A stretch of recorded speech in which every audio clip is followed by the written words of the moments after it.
बिस्मिल्लाहिर्रहमानिर्रहीम। आप देख रहे हैं मीडिया पॉइंट 07। गुलाम मोहम्मद मेहर मेडिकल कॉलेज सिविल अस्पताल में डॉक्टरों की गफलत के बायस एक और मरीज़ ज़िंदगी की बाजी हार गया। वर्षा का शदीद एहतजाज। ब्लेड गए थे बशीर चांडियो साहब को प्राइवेट दिखाया था, उन्होंने बोला दाखिल करो। हमने एक दिन वहाँ पर दाखिल किया है।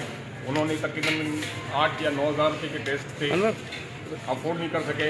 हम वापस ले आए, फिर सिविल अस्पताल आज आए हैं। आज बशीर चांडियो साहब की ड्यूटी थी। उन्होंने बोला आप ये ऐसा करें, आप SIUD ले जाएँ, इनको गुर्दों का मसला है, या सक्कर ब्लेड आए मेरे पास। अच्छा, अब हम जो है SIUD लेकर गए।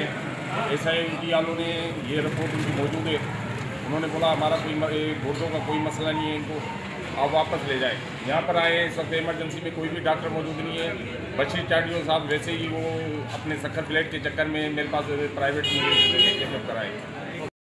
अस्पताल में ज़रूरत के मुताबिक स्टाफ और मालिजीन की अदम दस्तयाबी की वजह से आने वाले मरीज़ों को शदीद मुश्किलात का सामना करना पड़ रहा है।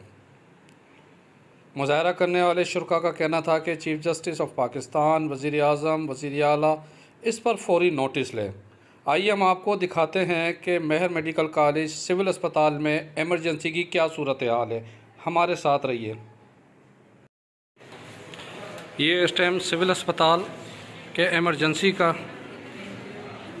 ऑफिसर रूम है, जो कि बिल्कुल ख़ाली है और दूर दराज से आने वाले मरीज़ और उनके एतमारदार मुश्किलात से दो चार हैं। ये वो डॉक्टर का कमरा है जो कि इस वक्त ख़ाली है।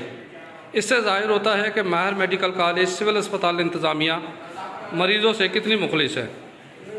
Parvez Khan, media point, civil अस्पताल सक्खर।